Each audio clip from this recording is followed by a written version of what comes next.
Hello students, welcome back to my channel students versus study. आज हम इस वीडियो में करने वाले हैं क्लास 10th एनसीईआरटी केमिस्ट्री का chapter metals and non metals.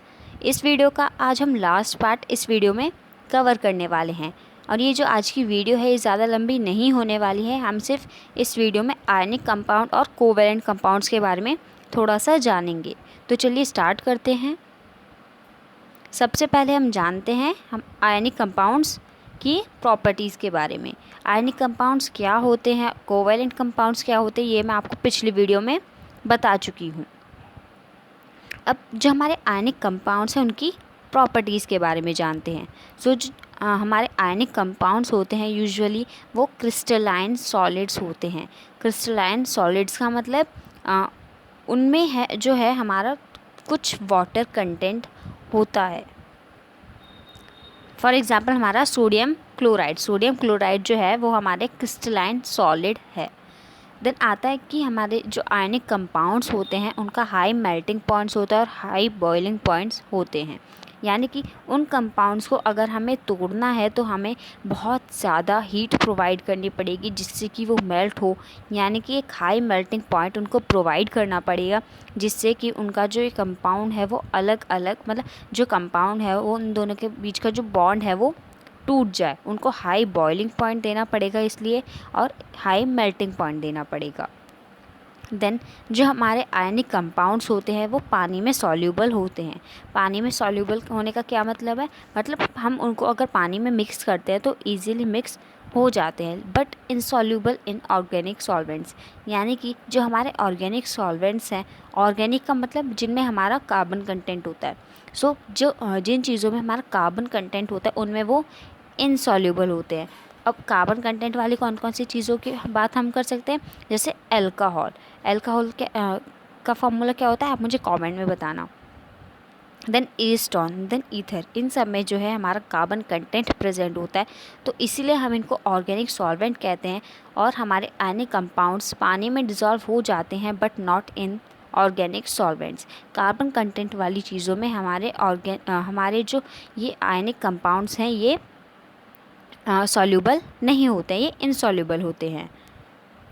Then जो हमारे आयनिक कंपाउंड्स होते हैं वो गुड कंडक्टर ऑफ इलेक्ट्रिसिटी होते हैं। यानी कि वो इलेक्ट्रिसिटी को अपने अंदर से पास आउट होने देते हैं। और ऐसा कब होता है, ऐसा तब होता है उनके सॉलिड फॉर्म में नहीं होता, तब होता है जब या तो पानी में डिज़ोल्व हो या फिर वो अपने मेल्ट फॉर्म में हो। यानी कि उनको जो है मेल्ट किया हुआ हो उस फॉर्म में हो, तब जाके वो इलेक्ट्रिसिटी कंडक्ट करेंगे।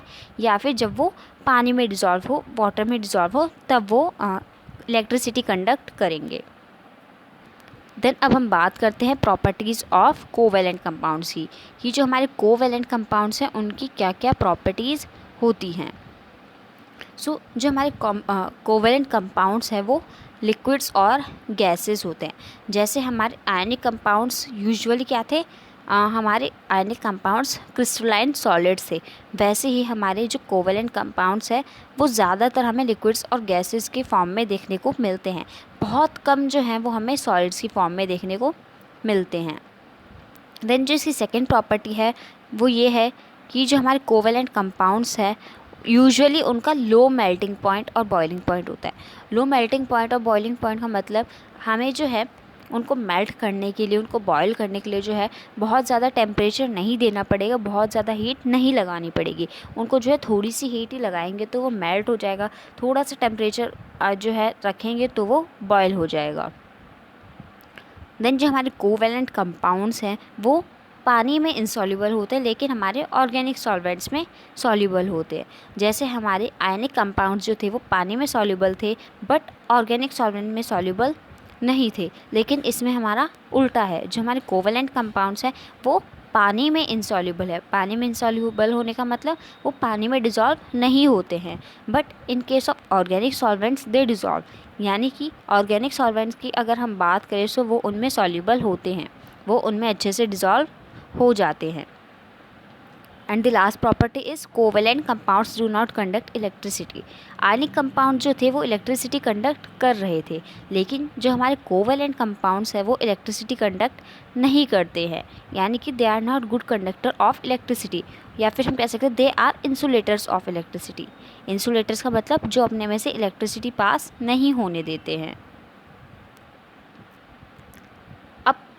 मैंने आपको आयनिक कंपाउंड्स की प्रॉपर्टी बता दी है, कोवेलेंट कंपाउंड्स की प्रॉपर्टी बता दी है, लेकिन मैं आपको ये वीडियो को ख़त्म करने से पहले मैं आपको इन दोनों के बीच का डिफरेंस जो है एक बार क्लियर कर देना चाहती हूँ। ये आयनिक कंपाउंड्स के लिए बॉक्स है और ये कोवेलेंट कंपाउंड्स के लिए।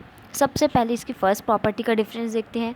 जो हमारे आयनिक कंपाउंड्स होते हैं वो ज़्यादातर हमारे क्रिस्टलाइन सॉलिड्स होते हैं, बट जो हमारे कोवेलेंट कंपाउंड्स हैं उनको ज़्यादातर लिक्विड्स और गैसेस के फॉर्म में देखा गया है। ओनली कुछ जो हैं उन्हें ही जो है सॉलिड फॉर्म में देखा गया है, लेकिन ज़्यादातर लिक्विड्स और गैसेस फॉर्म। देन जो हमारे आयनिक कंपाउंड्स हैं उनका हाई मेल्टिंग पॉइंट और बॉइलिंग पॉइंट होता है, और जो हमारे कोवेलेंट कंपाउंड्स हैं उनका low melting and boiling point होता है। हमारे आयनिक कंपाउंड्स इलेक्ट्रिसिटी कंडक्टर हैं, यानी इलेक्ट्रिसिटी को अपने अंदर से पास आउट करवाते हैं, और कब करवाते हैं, जब या तो वो पानी में डिज़ोल्व हो या फिर अपने मेल्टेड फॉर्म में हो। लेकिन हमारे जो कोवेलेंट कंपाउंड्स है वो किसी भी तरह से इलेक्ट्रिसिटी कंडक्ट नहीं करते हैं, they do not conduct electricity. Then जो हमारे आयनिक कंपाउंड्स हैं वो पानी में सॉल्यूबल है, लेकिन जो हमारे कोवेलेंट कंपाउंड्स हैं वो पानी में इनसॉल्यूबल है। लेकिन हमारे जो हमारे आयनिक कंपाउंड्स हैं वो पानी में सॉल्यूबल है, लेकिन हमारे ऑर्गेनिक जो चीज़ें हैं उनमें इनसॉल्यूबल है। लेकिन जो हमारा कोवेलेंट कंपाउंड्स है वो पानी में इनसॉल्यूबल है, लेकिन हमारे कार्बन कंटेंट वाली चीज़ों में, हमारे ऑर्गेनिक सॉल्वेंट्स में सॉल्यूबल है।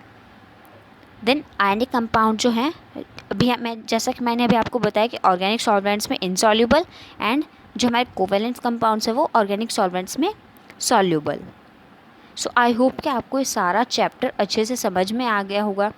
Thanks for watching.